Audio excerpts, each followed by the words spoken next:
Es feia en caldo, o es feia mongeta, sec amb botifarra, i es feia vedella amb suc. Això era quan l'Hermínia se'n cuidava, la dona del papet. Feien aquests 3 tipus de menjars. Després, un cop s'hi va posar la filla ja d'aquests, ja van fer una mica més de guisats i... El que vulguis, tria i remena. Allò era a dojo, bo i en quantitat.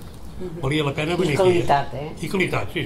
De vins, doncs nosaltres que aquí a Virera tothom collia vi, compraven el vi amb els pagesos d'aquí. L'avi padrí, que li dèiem, que em vendries una bota de vi, bueno, quin preu, tal. Bueno, doncs la graduarem i ja veurem. I la compraven. Inclús un dels records era que quan jo vaig néixer, aquell dia havien vingut a buscar una bota de vi.